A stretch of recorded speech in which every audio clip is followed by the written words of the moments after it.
Hello, हाय सभी को राम राम, राधे राधे। सभी को आपके अपनी यूट्यूब चैनल चांद की क्लासेस पर सभी का दिल से बहुत बहुत बहुत स्वागत है। आई होप कि आप सभी लोग बढ़िया होंगे, मस्त होंगे और अपने एग्ज़ाम की तैयारी में लगे होंगे, क्योंकि देखिए आप लोगों के पास अब टाइम मतलब बहुत कम है। ऐसा करिए, आप लोग टाइम मैनेज करके आप लोग अच्छे से कंटिन्यू करके अपना इस बार करिए। आप लोग के अब सेकेंड पेपर वाले बच्चों लोग का रिज़ल्ट इतना कम मतलब कम ना बने। देखिए आप लोग का कॉन्सेप्ट क्लियर होगा ना तो 100% श्योर बोल रही हूँ कि इतनी दिक्कत आएगी ही नहीं। बस आप लोग किया क्या, देखिए 60 नंबर का आप लोग का, जहाँ आपके 30-30 नंबर के होते हैं आपके अदर सब्जेक्ट, उतने में आपकी SST जो रहती है पूरे 60 नंबर। अगर सोचिए 60 में अगर आप लोग 50 भी ला रहे हैं ना, बहुत, अगर 10 कट पिट के 10 भी अगर निकल रहा है ना तो आप लोग का मैनेज हो जाएगा। अब बहुत अच्छे नंबर से आप लोग क्वालिफाई करेंगे सीटेट। बस इतना करिए, आप लोग थियरी और कॉन्सेप्ट क्लियर करिए। चलिए आज के सेशन की शुरुआत करते हैं। आई होप कि आप सभी लोग बढ़िया होंगे, मस्त होंगे। तो सभी को मेरा राम राम, राधे राधे। आज का लेशन आप लोग का 4th लेशन है। बोल रहा है कि किताबें, कब्रें, क्या बताती हैं हमारी किताबें और कब्रें। यहाँ पर आप लोग देख सकते हैं एक मैरी नाम की लड़की रहती है। मैरी जो रहती है वो एक अलमीरा देखती है अपने स्कूल में। क्या बोल रहा है कि जैसे ही घंटी बजी शिक्षक ने छात्रों को अपने साथ आने को कहा। आज वे पहली बार पुस्तकालय जा रहे थे। मैरी ने देखा कि पुस्तकालय उसकी कक्षा से काफ़ी बड़ा था। वहाँ किताबों से भरे कई रैक थे। कोने में एक अलमीरा थी जो छोटी मोटी किताबों से भरी पड़ी थी। मैरी को एक अलमीरा खोलने की कोशिश करते हुए देख शिक्षक ने कहा, उस अलमारी में अलग अलग धर्मों से जुड़ी हुई महत्वपूर्ण किताबें हैं। क्या तुम्हें मालूम है कि हमारे पास वेदों का भी एक संग्रह है। अब मैरी से मतलब टीचर्स बोलते हैं कि क्या तुम्हें पता है कि हमारे पास कई धर्मों के अलग अलग संग्रह हैं। तो बोल रही है, मैरी सोचने लगी कि वेद क्या होता है। मतलब मैरी अब छोटी बच्ची है, वो सोच रही है कि वेद होता क्या है। अब इसी पे आपके वेद की यहाँ पर आप लोग देख सकते हैं कि हमारे ग्रंथ जो ऋग्वेद पे, सामवेद पे, आपके यजुर्वेद, अथर्ववेद पे जितने भी टॉपिक्स, जितने भी क्वेश्चन PY को आए हुए हैं, यहाँ से आप लोग का कॉन्सेप्ट क्लियर होगा। बोल रहा है कि दुनिया का प्राचीनतम ग्रंथों में से एक, शायद तुमने वेदों के बारे में सुना होगा। वेद 4 होते हैं, ऋग्वेद, सामवेद, यजुर्वेद तथा अथर्ववेद। सबसे पुराना वेद है ऋग्वेद, जिसकी रचना हुई है लगभग 3500 साल पहले।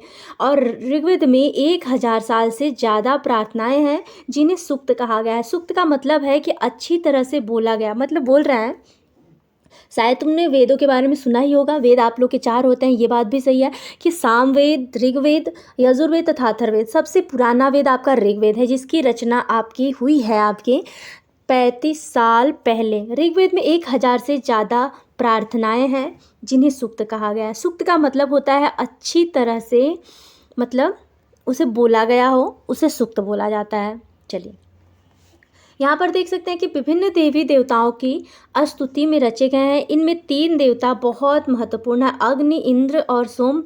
आई होप कि मतलब आप लोग को ये कॉन्सेप्ट क्लियर हो। तो इसीलिए बोल रही हूँ कि आप लोग टॉपिक वाइज एक एक टॉपिक ध्यान से देखते चलिएगा ना, क्योंकि आपके ऋग्वेद में से बहुत क्वेश्चन आपके एज इट इज ये क्वेश्चन उठ के आए हैं।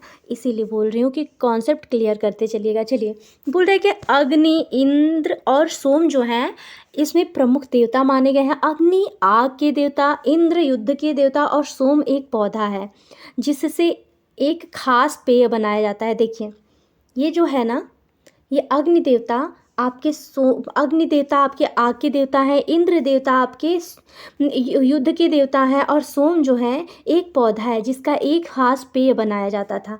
वैदिक प्रार्थनाओं की रचना ऋषियों ने की थी। आचार्य विद्यालयों को इन अक्षरों, शब्दों और वाक्यों में बांटकर सस्वर पाठन या कंठस्थ करवाते थे।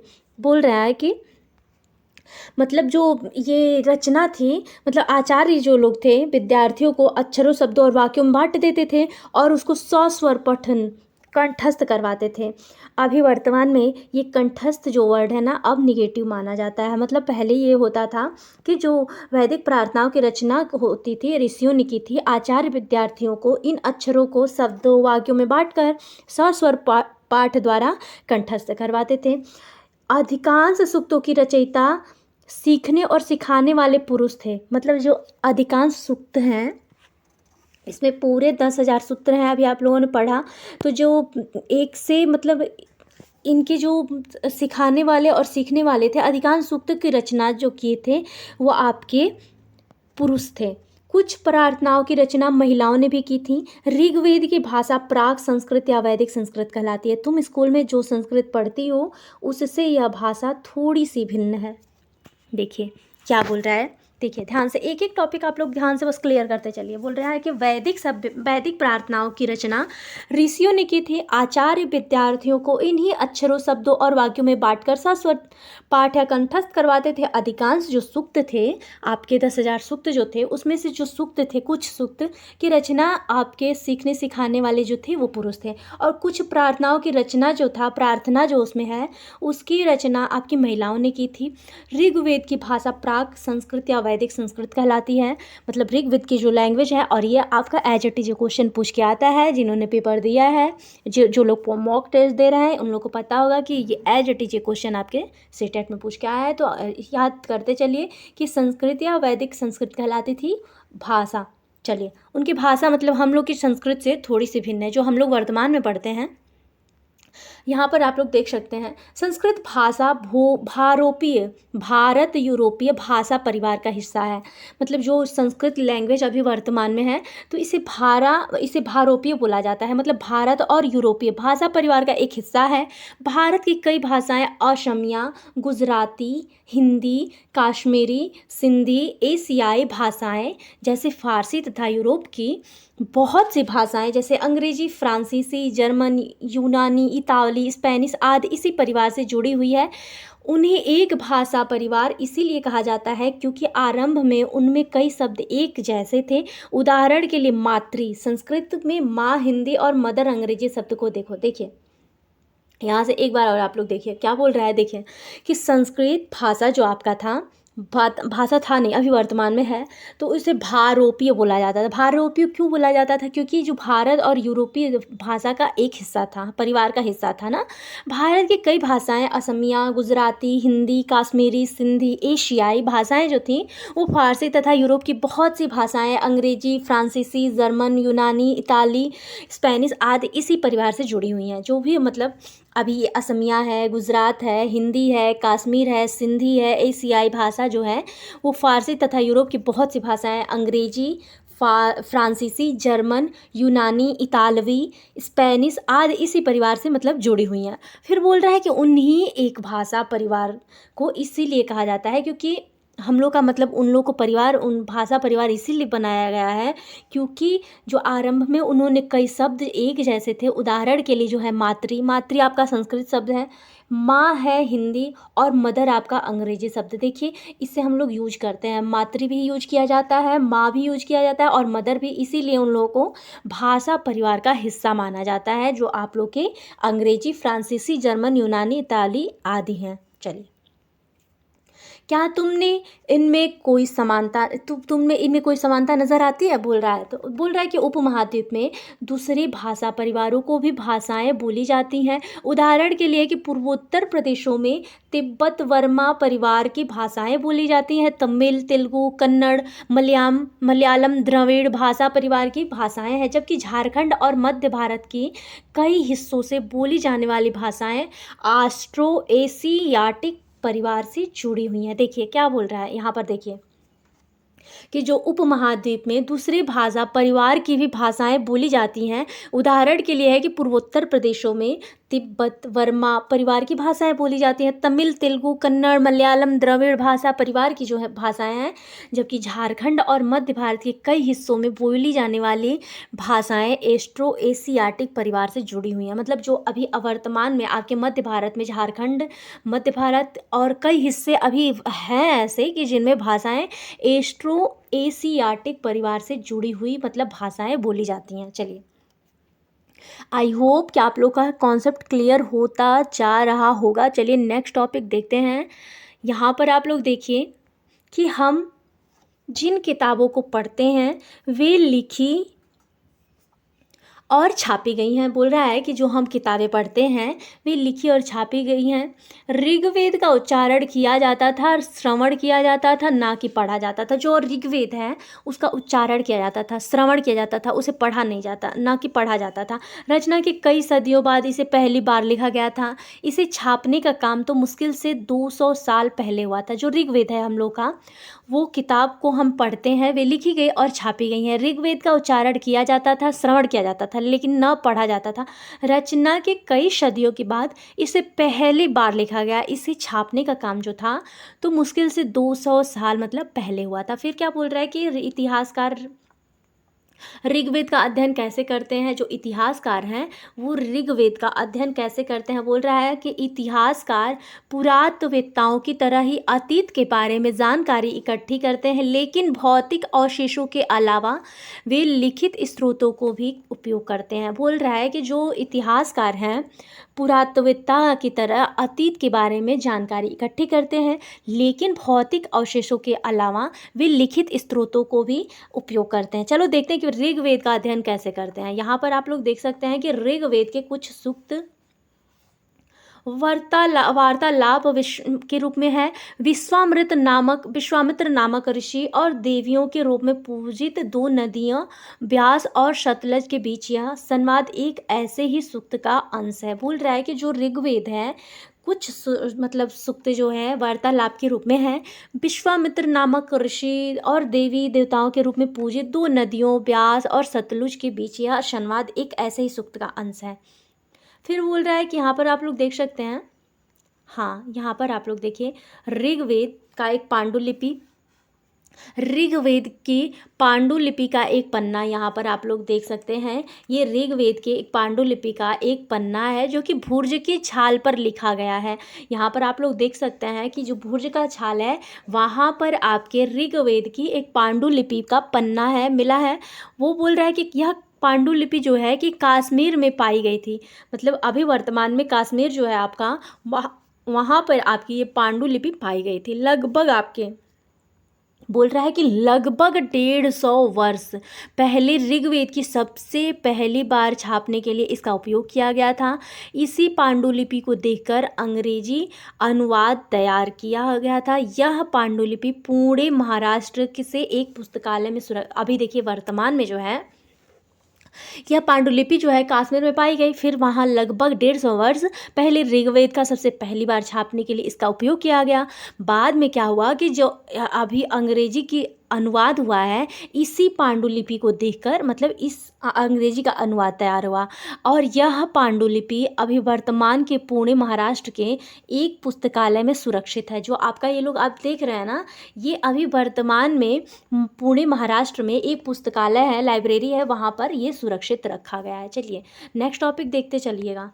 यहाँ पर विश्वामित्र और नदियाँ हैं, इस पर भी बहुत क्वेश्चन बनते हैं कि बोल रहा है कि विश्वामित्र, हे नदियों, अपने बछड़ों को चाटती हुई दो दमकती गायों की तरह दो फुर्तीले घोड़ों के से पहाड़ों से नीचे आओ। इंद्र द्वारा दी गई शक्ति से स्फूर्त तुम रथों की गति से सागर की ओर बह रही, तुम जल से परिपूर्ण हो और एक दूसरे से मिल जाना चाहती हो। बोल रहा है कि विश्वामित्र जो है कहते हैं नदियों को अपना कह रहे हैं कि हे नदियों, मतलब अपने बछड़ों को चाटती हुई दो दमकती गायों की तरह। मतलब ये तुलना जो कर रहे हैं बछड़े को, फिर दो दमकती गाय, मतलब उन नदियों को दो चमकीली गायों की तरह बोल रहे हैं। दो फुर्तीले घोड़ों के से पहाड़ों से नीचे आओ, मतलब जो नदियां हैं उनको दमकती गाय बोल रहे हैं, फुर्तीला घोड़ा का उपमा दे रहे हैं। फिर बोल रहे हैं कि मतलब उन दो फुर्तीले घोड़ों की तरह जो है तुम पहाड़ों से नीचे आओ। इंद्र द्वारा दी गई सुक्त से स्फूर्ति तुम रथों की गति से सागर की ओर बह रही हो।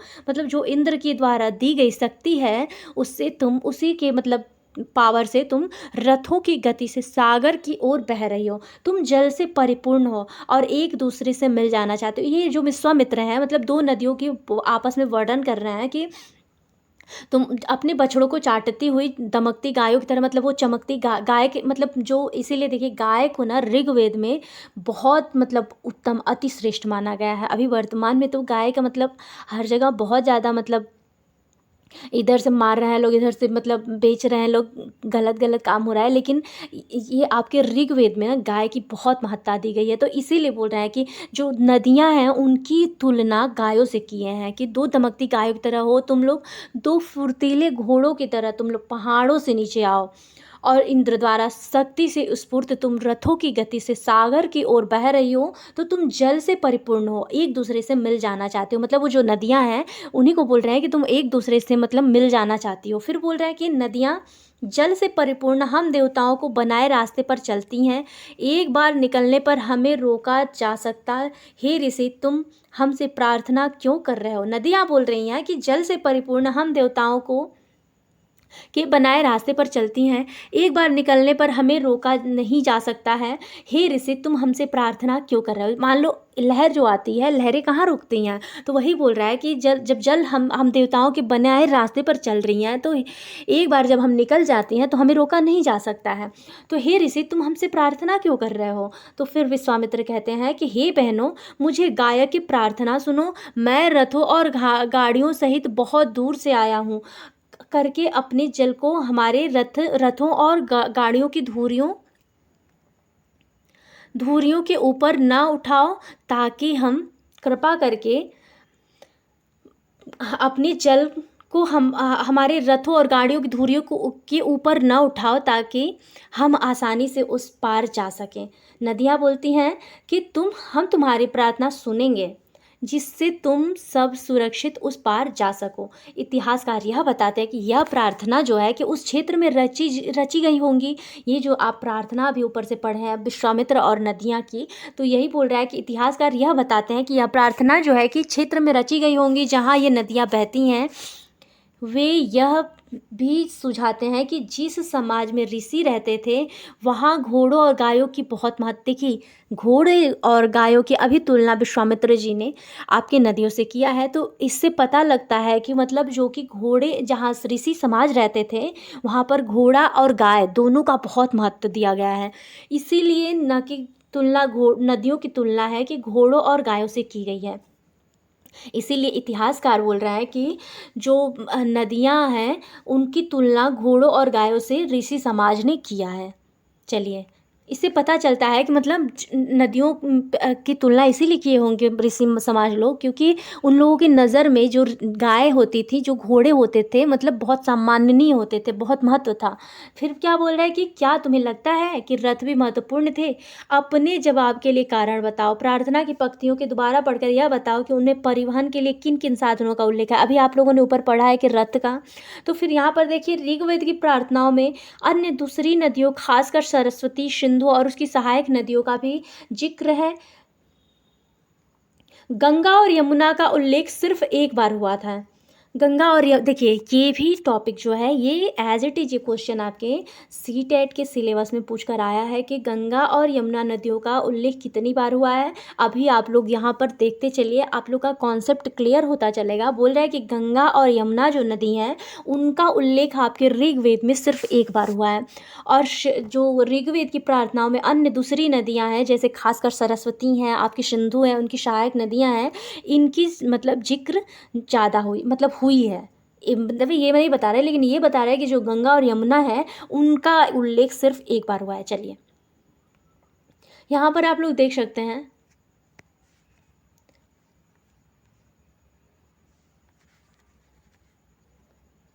ऋग्वेद में मवेशियों, बच्चों, खासकर पुत्रों और घोड़ों के प्राप्ति के लिए अनेक प्रार्थनाएं हैं।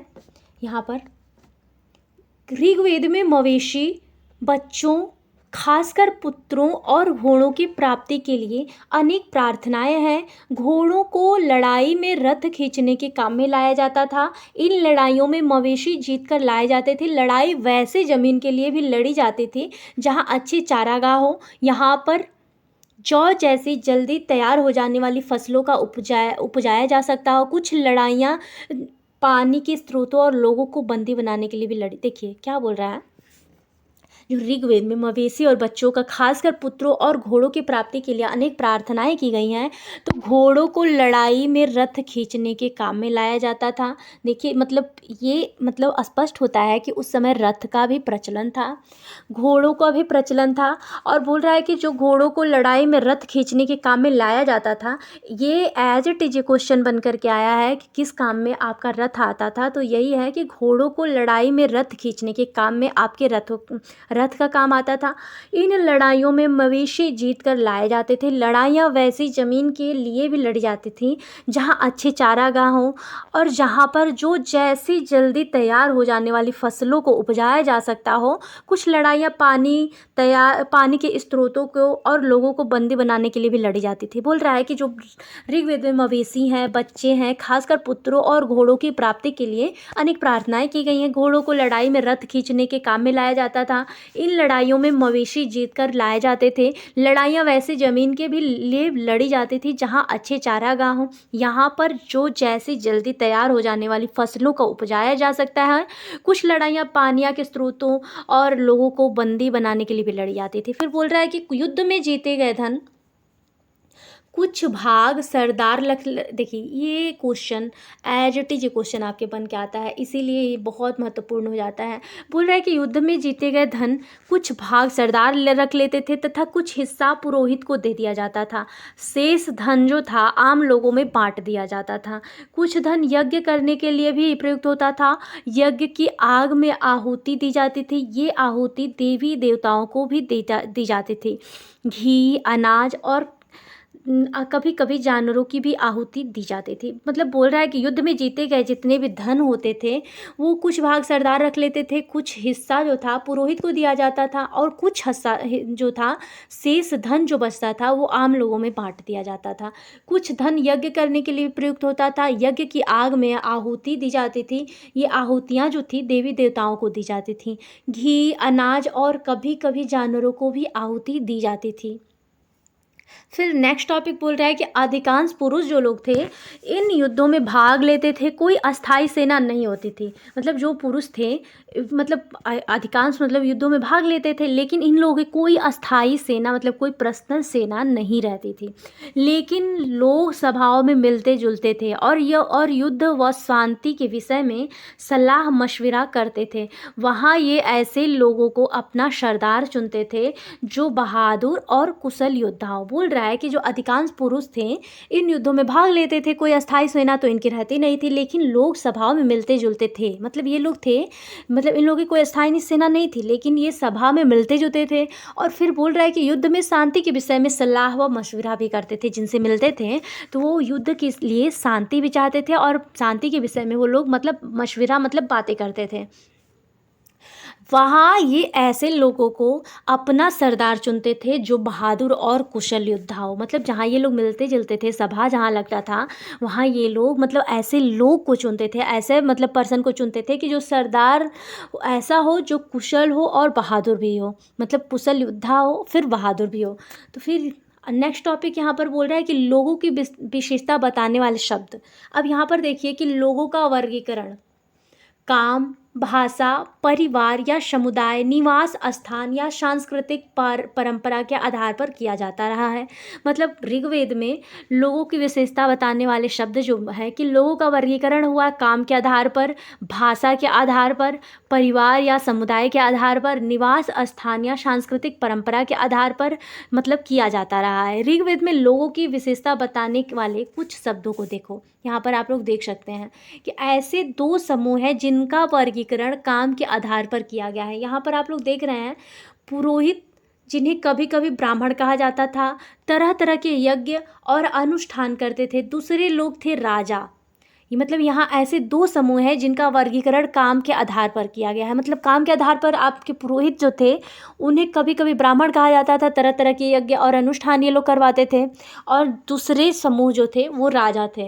ये राजा वैसे नहीं थे जिनके बारे में तुम बाद में पढ़ोगी। ये न तो बड़ी राजधानियों और महलों में रहते थे, न इनके पास सेना थी, न ही ये कर वसूलते थे। प्रायः राजा की मृत्यु के बाद उसका बेटा अपने आप ही शासक नहीं बन जाता था। मतलब वहाँ की देखिए यहाँ की स्टोरी ये है कि मतलब ये लोग जो थे ये लोग ये नहीं था कि हाँ मैं मरा तो मेरा बेटा जो है वो राजगद्दी प्राप्त करेगा, नहीं, यहाँ के लोग, यहाँ की जनता चुनती थी राजा। तो यही बोल रहा है कि ये राजा वैसे नहीं थे जिनके बारे में तुम बाद में पढ़ोगी, या ये न तो बड़ी राजधानियों और महलों में रहते थे। मतलब यहाँ के राजा जो लोग थे वो न तो महलों में रहते थे, ना राजधानियाँ उनकी थी, ना उनके पास खुद की सेना रहती थी, ना ही ये कर वसूलते थे। प्रायः राजा की मृत्यु होने के बाद उसका बेटा अपने आप ही शासक नहीं बनता था। तो क्या रीजन है यहाँ पर आप लोग देख सकते हैं। पिछले अनुभाग को एक बार फिर पढ़ो और यह पता लगाने की कोशिश करो कि राजा करते क्या थे। तो बोल रहा है कि जनता या पूरे समुदाय के लिए दो शब्दों का इस्तेमाल होता था। एक था जन, जिसका प्रयोग हिंदी व अन्य भाषाओं आज भी होता है। दूसरा था कि विस, यहाँ पर आप लोग देख सकते हैं जो है कि विस और जनों के नाम मिलते हैं, इसलिए हमें पुरु जन याविस, भरत जन याविस, यदु जन याविस जैसे कई उल्लेख मिलते हैं। बोल रहा है कि जो ऋग्वेद में विस और जन का नाम मिला है, इसीलिए इसको पुरु, देखिए यहाँ से आप लोग पढ़ते चलिए कि जनता या पूरे समुदाय के लिए दो शब्दों का इस्तेमाल होता था। एक था जन, जिसका प्रयोग हिंदी व अन्य भाषाओं में आज भी होता है। दूसरा था विश, जिसका वैश्य शब्द निकला है। इस विषय पर तुम अध्याय 5 में विस्तार से पढ़ोगी कि ऋग्वेद में विश और जनों के नाम मिलते हैं, इसीलिए हमें पुरु जन या विश, भरत जन या विश, यदु जन या विश जैसे कई उल्लेख मिलते हैं। फिर यहाँ पर बोल रहा है कि जिन लोगों ने इन प्रार्थनाओं की रचना की है वे कभी कभी खुद को आर्य कहते थे। मतलब ये स्टोरी देखिए, यहाँ पे ऋग्वेद में जो विश और जनों के नाम मिलते हैं, इसीलिए हमें पुरु जन या विश, भरत जन या विश, यदु जन या विश जैसे कई उल्लेख मिलते हैं। मतलब बोल रहा है कि जिन लोगों ने इन प्रार्थनाओं की रचना की वे कभी कभी खुद को आर्य कहते थे तथा अपने विरोधियों को दास या दस्यु कहते थे। मतलब जो लोग थे यहाँ के, मतलब इन प्रार्थनाओं की रचना, मतलब वे कभी कभी खुद को इन प्रार्थना की रचना में वे कभी कभी खुद को अपने को आर्य बोलते थे तथा अपने विरोधियों को वो लोग दासों को दस्यु, वो मतलब दास जो होता है अभी वर्तमान में तो दास, सेवक, सेविका जो भी बोला जाता हो, लेकिन उस समय दास को दस्यु कहा जाता था। दस्यु वे लोग थे जो यज्ञ नहीं करते थे और शायद दूसरी भाषाएं बोलते थे। मतलब मतलब वही दास लोग वो लोग थे कि जो लोग यज्ञ नहीं करते थे, वे शायद दूसरी भाषाएं बोलते थे। बाद के समय में दास स्त्रीलिंग, दासी शब्द का मतलब गुलाम हो गया। मतलब वही बात हो गया कि बाद के समय में स्त्रीलिंग जो दासी है, दासी शब्द का मतलब हो गया गुलाम। दास वे स्त्री और पुरुष होते थे जिन्हें युद्ध में बंदी बनाया जाता था। उन्हें उनके मालिक की जायदाद माना जाता था और जो भी काम मालिक चाहते थे उन्हें वह सब करना पड़ता था। मतलब उस समय में ये भी प्रथा चालू हो गई थी कि बाद के समय में जो स्त्रियां थीं, दास के बाद उनको गुलाम बना दिया गया। गुलाम के बाद दास वे स्त्री पुरुष होते थे जिन्हें युद्ध में बंदी बनाया जाता था। मतलब वहाँ पर उन लोगों को बंदी भी बना लिया जाता था। मतलब ये पता चलता है ना कि उन लोगों को बंदी बना लिया जा रहा है, फिर उन्हें उनके मालिक की जायदाद मतलब उनसे मांगा जाता था। जो भी काम मालिक चाहते थे उनके वह सब, मतलब उन्हें वो सब करना पड़ता था, बोल रहा है। फिर बोल रहा है कि जिस युग में उपमहाद्वीप के उत्तर पश्चिम में ऋग्वेद की रचना हो रही थी, उसी समय दूसरी जगहों पर एक अलग तरह का विकास हो रहा था। देखो वहाँ क्या हो रहा था, बोल रहा है जिस युग में उपमहाद्वीप के उत्तर पश्चिम में ऋग्वेद की रचना हो रही थी, वहीं पर आपके उसी समय मतलब दूसरी जगहों पर एक अलग तरह के विकास हो रहा था। देखो वहाँ पर क्या हो रहा था। खामोशी प्रहरी कहानी महापाषाणों की। फिर यहाँ पर देखिए कि बोल रहा है कि अगले पृष्ठ के चित्रों को देखो कि ये शिलाखंड बड़ा पाषाण पत्थर नाम से जाने जाते हैं। यहाँ पर आप लोग देख सकते हैं, रुकिए मैं आप लोग को दिखाती हूँ। यहाँ पर आप लोग देख लीजिए पहले, ये पत्थर यहाँ पर आप लोग देख रहे हैं ना, यहाँ पर पत्थर इसी के बारे में आपको बता रहा है। यहाँ पर आप लोग देखिए, चलिए बोल रहा है कि अगले पृष्ठ के चित्रों को देखो। ये शिलाखंड जो है महापाषाण काल, बड़ा पाषाण पत्थर नाम से जाने जाते थे। ये पत्थर दफन करने की जगह पर लोगों द्वारा बड़े करीने से लगाए गए थे। महापाषाण कब्रें बनाने की प्रथा लगभग आपके 30,000 साल पहले से शुरू हुई थी। यह प्रथा दक्कन दक्षिण भारत, उत्तर पूर्वी भारत और कश्मीर में प्रचलित थी। बोल रहा है कि जो ये शिलाखंड महापाषाण, महाबड़ा पाषाण पत्थर नाम से जाने जाते थे, ये पत्थर जो थे दफन करने की जगह पर लोगों द्वारा बड़े करीने से मतलब लगाए गए थे। बाद में महापाषाण काल कब्रें बनाने की प्रथा लगभग ये 30,000 साल पहले शुरू हो गई। यह प्रथा आपके दक्कन, दक्षिण भारत और उत्तर पूर्वी भारत और कश्मीर में मतलब ये प्रचलित थी। मतलब ये महापाषाण कब्र बनाने की प्रथा जो था आपके दक्कन, दक्षिण भारत, उत्तर पूर्वी और आपके कश्मीर में, भारत में भी और कश्मीर में। चलिए, कुछ महत्वपूर्ण महापाषाण पुरास्थल मानचित्र 2 में दिखाए गए हैं कि कुछ महापाषाण काल जमीन के ऊपर ही दिख जाते हैं, कुछ महापाषाण जमीन के भीतर भी होते हैं। यहाँ पर आप लोग देख सकते हैं, यहाँ पर आप लोग यहाँ पर देख सकते हैं, यहाँ पर ये आप लोग देखने को यहाँ देख रहे हैं आप लोग, ये गहरा गहरा मतलब कुछ गहरे भी हैं कुछ ऊपर भी हैं। तो वह यही बोल रहा है कि कई बार पुरातत्वविदों को गोलाकार सजाए हुए पत्थर मिलते हैं, कई बार अकेला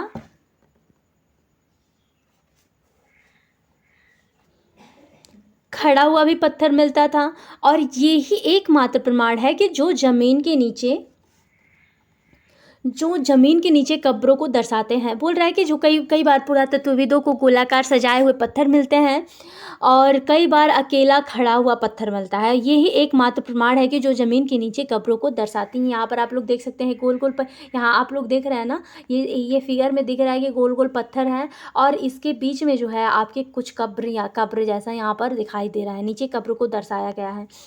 महापाषाण काल में यहाँ पर निर्माण के लिए लोगों को कई तरह से काम करने पड़ते थे। हमने जो कार्यों की सूची बनाई है उन्हें क्रमबद्ध करो।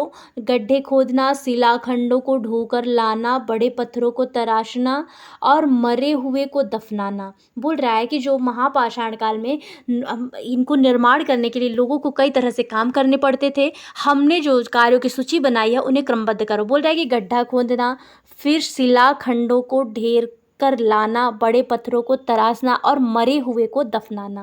फिर यहाँ पर आप लोग देख सकते हैं, बोल रहा है कि इस तरह के महापाषाण को ताबूत, समाधान, शिष्ट कहा जाता है।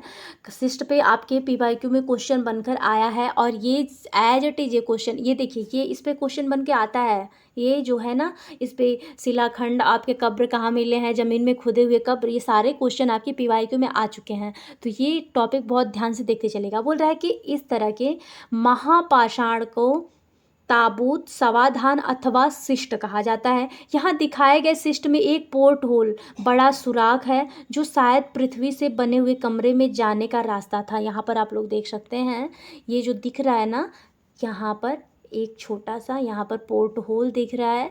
यहाँ से मतलब यहाँ से जाने का रास्ता बनाया गया था शायद कमरे तक।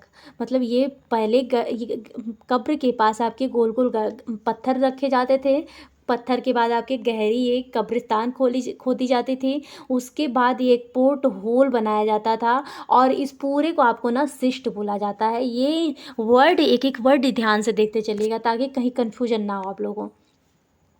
जो शायद पत्थरों से बने हुए कमरे में जाने का रास्ता था। चलिए फिर यहाँ पर क्या बोल रहा है कि इन सब कब्रों में कुछ समानताएं हैं। सामान्यतः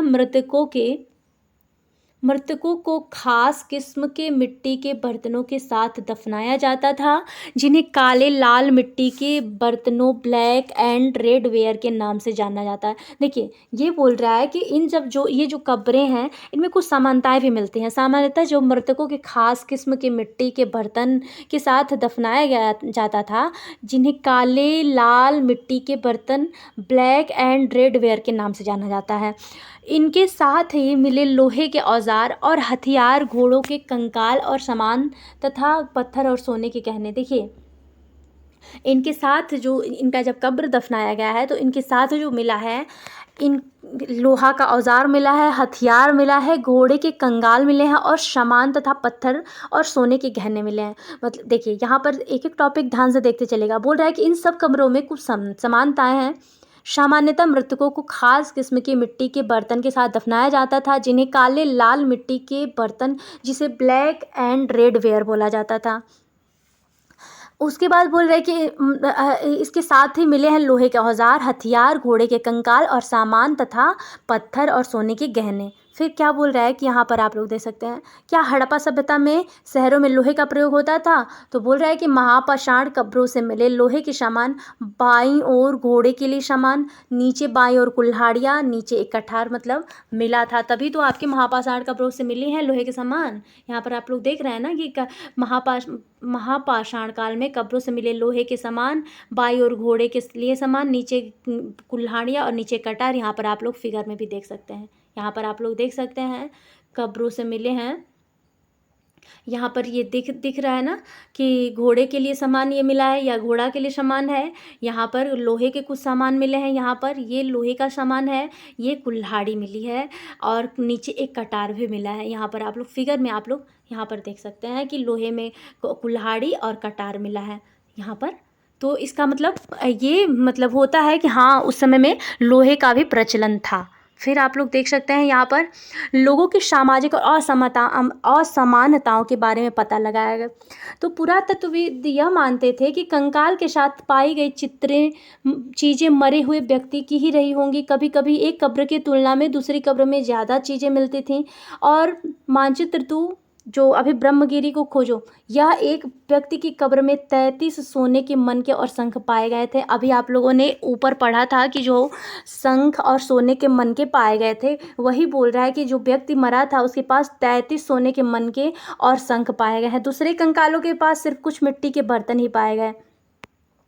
यह दफनाए गए लोगों की मतलब सामाजिक स्थिति और भिन्नता को दर्शाता है। मतलब ये है कि मान लीजिए जो लोग गरीब रहे होंगे उनके पास कहाँ से 33 सोने के मनके और शंख पाए जाएंगे। तो बात एकदम ये लॉजिक है कि मतलब दूसरे के कंकालों के पास सिर्फ कुछ मिट्टी के मान लीजिए ये जो ब्रह्मगिरी में खोजो ये व्यक्ति का जो कब्र था, ये धनी व्यक्ति होगा तो उसके पास 33 सोने के मनके पाए गए, शंख पाया गया। दूसरे कंकाल के पास जो कि कुछ मिट्टी के बस बर्तन ही पाए गए। तो यह दफनाए गए लोगों की सामाजिक स्थिति भिन्नता को दर्शाता है। मतलब वो जो ये जो पर्सन रहे होंगे इनकी सामाजिक मतलब सामाजिकता, इनके आर्थिक व्यवस्था मतलब जो भी हो, इनके पास कमी रही होगी, तभी तो ये सामाजिक स्थिति को भिन्नता को दर्शा रहा है कि मतलब एक लोग के पास 33 सोने के मनके पा रहे हैं, शंख पाए जा रहे हैं और एक लोग पास बस मिट्टी और के बर्तन पाए जा रहे हैं। तो यही है कि सामाजिक स्थिति की भिन्नता को दर्शाता है। कुछ लोग अमीर थे तो कुछ गरीब भी थे, कुछ लोग सरदार थे तो कुछ अनुयायी भी थे। जाहिर सी बात है भाई कि हर लोग तो अब एक शहर है, एक राजा है, तो हर लोग तो राजा रहेंगे नहीं, तो कुछ गरीब और कुछ अमीर तो रहेंगे ही। उसके बाद क्या बोल रहा है कि क्या कुछ कब्रगाहें खास परिवारों के लिए थीं? बोल रहा है कि कभी कभी महापाषाणों में एक से अधिक कंकाल मिले हैं। वे ये दर्शाते हैं कि शायद एक ही परिवार के लोगों को एक ही स्थान पर अलग अलग समय पर दफनाया गया था। बाद में मरने वाले लोगों को पोर्ट होल के रास्ते से कब्रों में ले जाकर दफनाया जाता था। ऐसे स्थान पर गोलाकार लगाए गए थे पत्थर या चट्टान चिन्हों का काम करते थे, जहाँ लोग आवश्यकता अनुसार समूह को दफनाने दोबारा आ सकते थे। यहाँ पर ये देख सकते हैं आप लोग, ये जो आप लोग देखे हैं ना, अब यहाँ पर आप लोग देख रहे हैं ना, मतलब इसके सहायता से लोगों को, यहाँ पर आप लोग देख रहे हैं इस पोर्ट होल की वजह से ये जो पत्थर है ना, इसकी वजह से लोगों को पता चलता था कि मतलब ये कब्र एक परिवार का है। इससे मतलब लोगों को गेस होता था। फिर यहाँ से पोर्ट होल से फिर से मतलब लाशें लाई जाती थी, फिर इसमें दफनाया जाता था। यही बोल रहा है। और अभी आप लोगों ने पढ़ा कि उसको शिष्ट बोला जाता है। चलिए फिर क्या बोल रहा है कि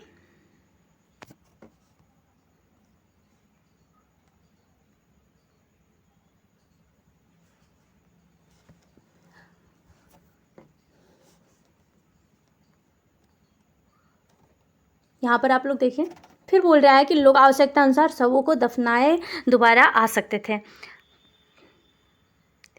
क्लास आप लोग का लंबा होगा है ना, ये सेशन बहुत लंबा होने वाला है। आखिर बिना समझाए तो चलेंगे नहीं, ये क्लास आप लोग का लंबा होगा। और टॉपिक वाइज अगर आप लोग जल्दी जल्दी पढ़ेंगे तो वो तो ख़त्म ही हो जाएगा, लेकिन अगर आप लोग समझते नहीं चलेंगे तो फिर क्लास कोई समझ में नहीं आने वाला है, फिर इंटरेस्टिंग नहीं लगेगा, आप लोग के माइंड में भी नहीं वो होगा। तो चलिए सभी को मिलते हैं नेक्स्ट वीडियो में। और अभी आपको ये जो क्लास है कल करवा देते हैं, और तब तक ये आप लोग रिवाइज़ करिएगा। और सभी को मिलते हैं नेक्स्ट वीडियो में। तब तक के लिए सभी को मेरा राम राम, राधे राधे। आई होप कि आप सभी लोग बढ़िया होंगे, मस्त होंगे। और हाँ, अपने एग्ज़ाम की तैयारी में अच्छे से लगिए, ताकि इस बार आपके सीटेट के सेकंड पेपर में मतलब इतना कम रिजल्ट ना बने। थोड़ा सा खुद को मोटिवेट करिए आप लोग। चलिए मिलते हैं सभी को नेक्स्ट वीडियो में, तब तक के लिए सभी को मेरा राम राम, राधे राधे।